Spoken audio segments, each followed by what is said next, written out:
Saat kita jatuh, kita jadi tahu mana yang teman dan mana yang sahabat.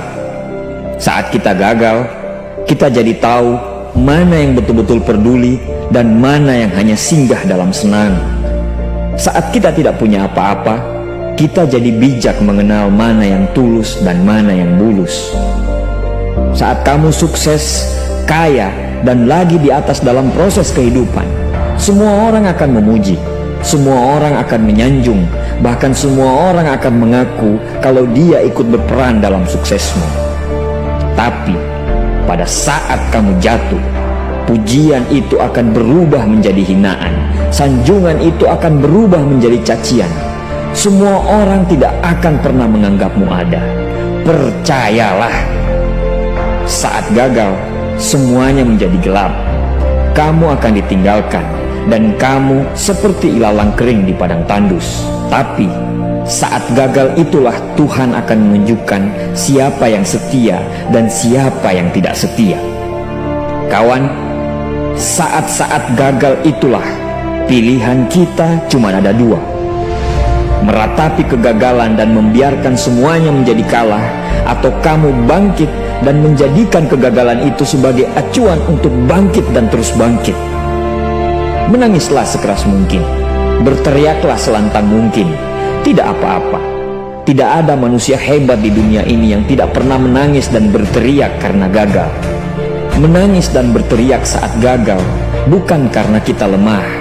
Kita hanya manusia biasa. Kita bukan malaikat. Tumpahkan semua kesedihanmu dalam setiap doa-doamu. Berdoalah, jangan meminta supaya semua masalah menjadi ringan, tapi berdoalah dan mintalah agar pundak kita kuat untuk memikul semua masalah yang kita hadapi.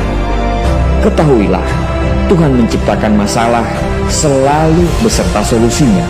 Tapi setelah itu, kamu harus bangkit. Kamu harus jauh lebih hebat daripada sebelumnya.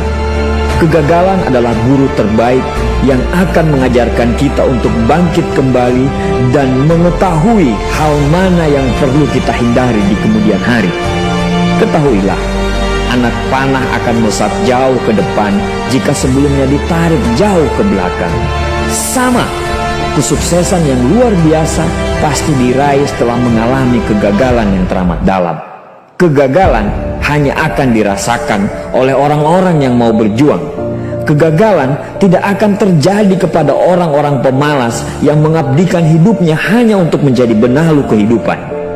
Bangkitlah, tapi ingat, saat kamu berjuang lagi, berjuanglah bersama orang-orang yang mau sama-sama berjuang, bukan dengan orang-orang yang hanya mau diperjuangkan. Saatnya merubah hinaan menjadi pujian. Saatnya merubah cacian menjadi tepuk tangan. Saatnya mengembalikan apa yang sudah hilang. Insya Allah, kamu, kita pasti bisa. Pada saat sukses itu datang, datangi semua orang-orang yang menghinamu pada saat gagal. Datangi semua orang yang meninggalkanmu pada saat terpuruk. Katakan pada mereka, terima kasih kawan, karena dulu sudah menghinaku. Setelah itu, pergilah dan doakan mereka, karena sesungguhnya nikmat terbesar dalam hidup adalah ketika kita ikhlas mendoakan orang yang membenci dan menghina kita. Terima kasih.